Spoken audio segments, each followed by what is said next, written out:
mun nañ ko régler à l'interne te ñoo ngi ci doon waxtaan. parce que yaa ngi wax loolu ministre des finances yéen a ngi koy xaar bu ngeen voté plénière bi modification règlement intérieur bi le lendemain samedi chef débat ak son équipe war nañ faa ñëw ci li nga xam ne mooy loi de finances rectificative bi ak débat d' orientation budgétaire muy loo xamante sax daaw débat d' orientation budgétaire boobu waroon na am amut ndax. gars yi ko dàqoon ñoom Abdou Mbow ñoo ko dàqoon. non parce que premier ministre amuñu woon argument. non Ousmane Sonko moo leen frustré woon prétexte boobu non prétexte moo woon bu kii bu modifié règlement intérieur bi mu dem grand théâtre loolu prétexte la woon rek alibi la woon mais amuñu woon argument premier ministre des finances boobu dafa déposé woon na le document de programmation nga xam ne sur base boobu nañu defee débat d'orientation budgétaire bi ñëw na ba assemblée nationale si jour ba nañ ko dàq parce que bëgguñu woon débattre amuñu woon argument amuñu woon lu ñuy wax loo xam ne mën nañ léegi nag bi am dina mais incha allah ren waaw yaakaar naa ni prévoir nañ ko samedi bi suba ministre des finances dina ñëw en commission des finances pour présenter la loi de finances rectificative. mais laataa loolu sax yaa ngi ko wax sànq muy rapport trimestriel yi. yéexaay bi mu yéex sa retard bi ak si loolu en tant que député ñi ngi doon xaar ngeen woo ministre des finances mu justifier lan moo tax mu toog ba tey di doog a génne rapport yoo xamante ne war na génn depuis très longtemps. mais loolu ñoo ngi ciy jokkoo ak ministre des finances te joxe na ay explications. kañ la ko joxe bërki démb. non pas bërki démb. c'est-à-dire non xam nga. waaw non député du peuple. waaw non c'est pour nous les citoyens. xam nga tamit ñun en tant que député tamit du. chaque fois suñu soxla ministre nañ koy bind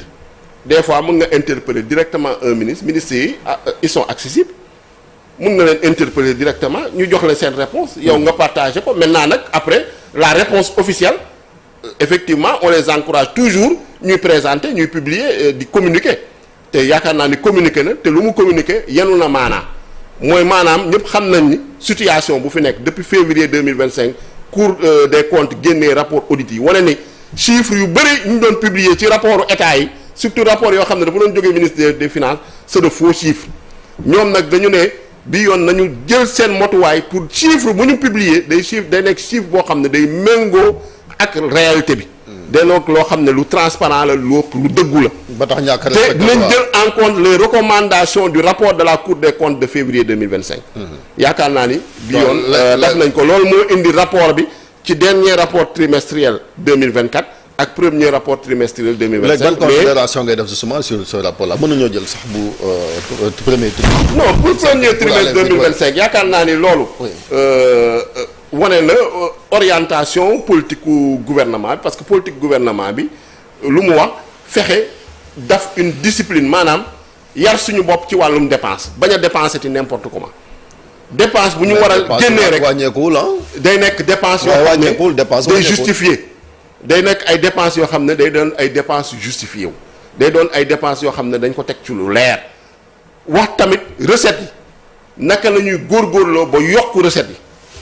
surtout lu jëm ci recettes yoo xam ne moo jógee ci impôt domaine recettes fiscales yi 1027 milliards voilà donc loolu je pense que gis nañ ci amélioration mais ñëpp xam nañu tamit c'est un premier trimestre en général premier trimestre machine bi day démarrer lentement mais balaa ngaa dugg ci rythme de croisière nga dem deuxième trimestre dem troisième trimestre. mais recettes yi mais luñ ci gis. mais dépense yi dafa ëpp recettes yi ba am déficit boo xam ne xëy na moo war a bori moo tax man la loolu aussi est-ce que leer na. non leer na nañu présenté nañu publier nañu chiffres yi ñëpp xam nañu Sénégal. waaw dafa am déficit. loolu kay kenn jàngalu ko kenn.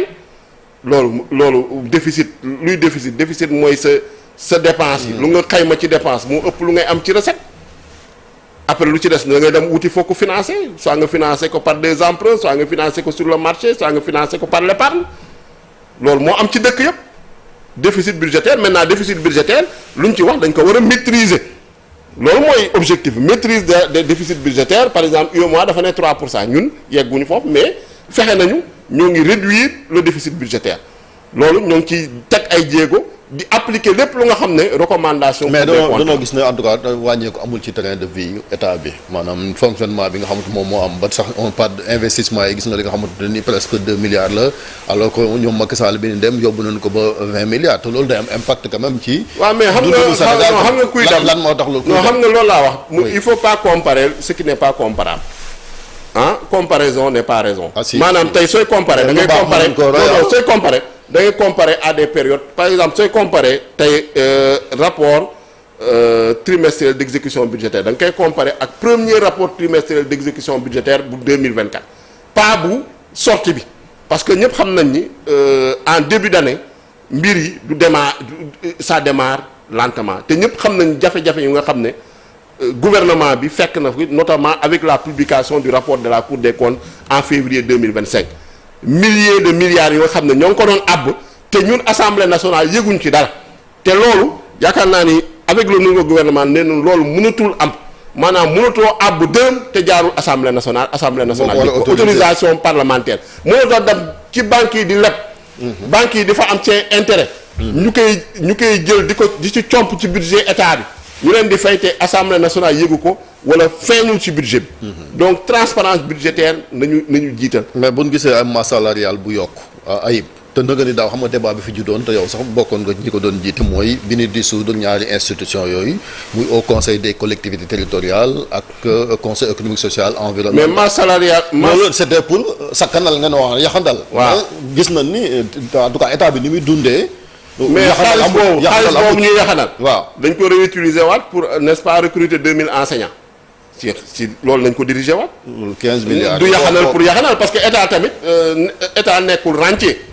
on a un état boo xam ne c'est un état stratège un état boo xam ne dafa bëgg a développer emploi un état boo xam ne yéene na tey salarié que ce soit dans le public ou dans le privé. seen revendications yi ñu satisfaire ko. jël en compte tey lu nga xam ne moom nañu signé dans le cadre du pacte de stabilité sociale. loolu état bi ci orientation boobu la jëm état bi pour man gis nga Chérif wax jee bëri rek mais pour man état bi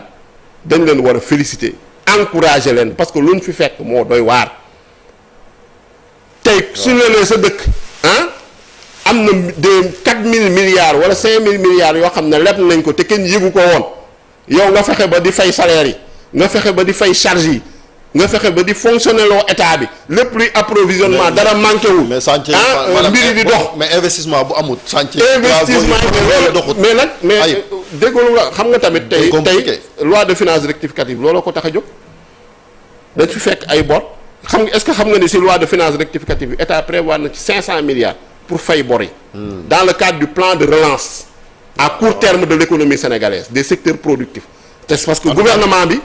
ci cadre loi de finances rectificative bi dina lancer le plan de relance. te jël na secteur productif bi benn bi mooy les BTP. voilà parce que foofu 300 milliards beneen bi numérique benn bi énergie. BTP boobu le ministre bi nekk wàllu infrastructure diggoon na. acteurs yi ne dañ leen fay c'était plus de 300 milliards. moo ngi ci loi de finances rectificative on a prévu 500 milliards dans la loi de finances rectificative pour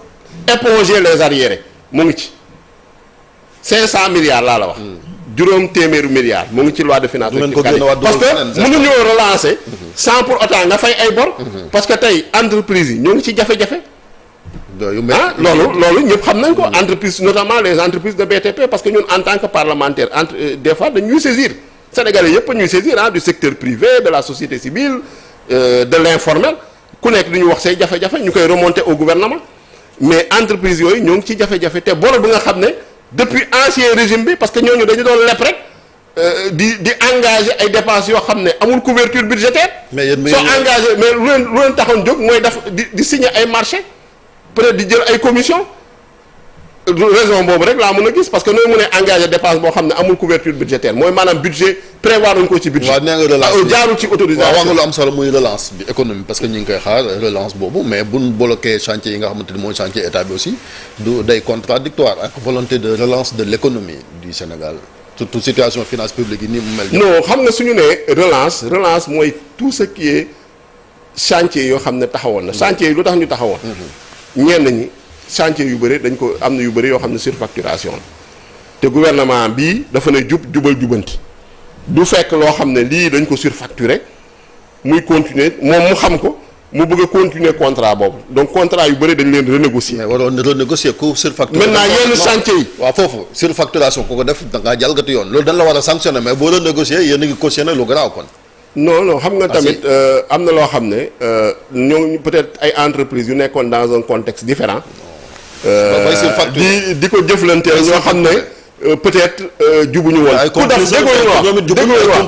déggoon wax ku def lépp lu nga xam ne c'est au pénal loolu pôle judiciaire financier ak juridiction yi ñoo ngi koy gérer man je te parle en termes de marché administratif tey lu état bi daf mooy fexe na renégocier contrat yu bëri yoo xam ne gis na ci surfacturation pour contrat yi nekk à l'avantage de l'État et du citoyen sénégalais donc que ce soit dans l'électrification rurale que ce soit dans les BTP ak yeneen secteurs que ce soit énergie hydraulique yooyu yëpp gis nañ ci ay renégociations yoo xam ne c'est à l'avantage du Sénégal maintenant yooyu suñ ko xasee ba renégocier mu am couverture budgétaire mais day yomb relance boobu 500 milliards yi ñu prévoir ci loi de finances rectificative bi c'est pour la relance am na yeneen action yoo xam ne tamit prévoir nañ ko relance wàllum souveraineté alimentaire dans le domaine du numérique dans le domaine de l'énergie parce que dañoo ne dépenses yi tamit il faut que ñu fixer wu ay priorités l'État ne peut pas tout faire il faut que mu fixer wu ay priorités parce que tey lu ci am solo mooy depuis octobre 2024 am nañu une vision Sénégal 2050 xam nañu fu ñu bëgg a jëm loo xam ne moom moo remplacer le plan Sénégal émergent am na le master plan fii ba 2034 am na également la stratégie nationale de développement 2025-2029 mais jëfe gi res léegi nag budget bi dañ koy arrimer ci stratégie nationale de développement stratégie nationale de développement boobu dafa fixé wu ay priorité mais dafa bëgg a régler prioritairement dépenses yu nga xam ne moo jëm ci wàllum équité sociale ak développement humain luy jëm éducation wér-gu-yaram bi santé bi lu jëm ci dundu nit ñi loolu priorité la leneen loo xam ne priorité la mooy énergie fexe Sénégal yépp gox boo munti nekk nga mun a am courant fii à l'horizon 2029 mais foofu hydraulique mooy wàllum ndox mi waratul am dëkk boo Sénégal boo xam ne dëkk boo xam ne amuñu ndox amuñu accès à l'eau potable nga jël également wàllum numérique am na stratégie New Deal technologique boo xam ne développé nañ ko mettre en œuvre le New Deal technologique yooyu ay priorité nga jël également la souveraineté alimentaire ci wàllum mbay mi ci wàllum sàmm ji ci wàllum napp ji yooyu yëpp ay priorité loo xam ne dépense d'investissement yi nag mais naka ci lay priorité yooyu nañ koy naka lay weesoo wax maanaam discours mu nekk réalité parce que boobu ba léegi quand même yaa ngi xaaral ñu ci bëri sénégalais di impatienté wu parce que xam na ni la situation elle est difficile yéen ngi wax Sénégal horizon 2050 c'est très loin mais yow Chérif maa ngi lay wax ni léegi plan de relance boo xam ne moo ngi ci loi de finances rectificative ça fait un an mais plan de relance boobu moom na sur la base du budget la ñuy concrétiser les actions qui sont dans la stratégie loolu la ñu xam stratégie bi soo jógee ci stratégie bi y a le budget soo jógee ci budget bi y a les projets et programmes yooyu qui se déclinent en activité concrète sur le terrain maintenant le tout c'est que ñu performant te loolu soo gisee benn je vais prendre rek exemple ASER est-ce que xam nga ni ASER jamono ji lu mu électrifié en quelques mois ëpp na lu ñu doon électrifié en un an. donc loolu performance la dans l'exécution dans le suivi et l'évaluation des projets te loolu moo ñu manqué woon. mais honorable ASER moom coow lañ fa gën a dégg mooy xaalis boo xamante ni gis nga. coow lii yëpp avance de démarrage ak. coow lii yëpp sa police Espagne mu ngi koy coow Jean-Michel Sène ñëw na jubanti am ñoo xam ne kontaan nañu dañ leen doon compal gisatuñ ci seen bopp. ñuy coow li yëpp loolu la kon lu ci ëpp loolu la ñii di fay ay journalistes ñii di fay ay chroniqueurs ñii di fay ay activistes coow li yëpp loolu la mais maanaam danoo fay police Espagne ngir mu ubbi ci enquête dégg nga coow loolu même en Espagne la police est saisie de l'affaire buñ toppee sa logique kon bu ma toppee sama espagnol yi waaw dégg nga ñu ne même la police jël na dossier bi di ci enquête waaw ñu jalgati ñoo xam ne ñoo ngi woon ci ay surfacturation ñooñu kay dinañ leen topp kon su fekkee ni Espagne kay am na information si lopp Espagne la de bu Sénégal c'est Espagne la nga ne ma ne police Espagne déggoo lu la wax dama ne su fekkee ni Espagne dégg na ni am na ay surfacturation am na ñu doon jalgati ñoo xam ne dañ doon jël di utiliser turu Espagne wala di utiliser ay moyens Espagne nañ ci ubbi enquête lu jaadu la enquête boobu ba tax na gis nga y a deux députés wax naa fi Pape Djibril Thierno Alassane Sall aussi gis nga waaw ñooñu ñëpp ñooñu samay collègues nañu mais ay tappalekat nañu xam nga lu tax yow yaa ngi fan samay collègue nañu mais non ay tappalekat lañu yow kenn war loonu jiitu ci commission d'enquête parlementaire en tant que président de groupe déggoo lu wax sama collègue nañu mais ay tappalekat nañu parce que Jean-Michel Sène woon na leen à un débat public yow mën nga leen invité Jean-Michel Sène toog fii Thierno Alassane Sall toog fii Pape Djibril Fall toog fa la ñu expliqué wu ci dossier bi ku nangu loolu ne jamais tout carte sur table am na lu jiitu ma ne yow en tant que journaliste yow doxal loolu waaw mais ñoom li leen seen mission mooy en tant que journaliste su fekkee dañu bëgg lu leer rek jarul guddal en 2 heures 3 heures de temps Jean-Michel Sène démonté leen mais honorable bi ñu commencé mais comme que bëgguñu loolu ñu nekk ci tappale yi di guddal jël ak di kii mais président mais dama ne bi ñu commencé xam nga da nga ne da ngeen di modifier règlement intérieur bi ba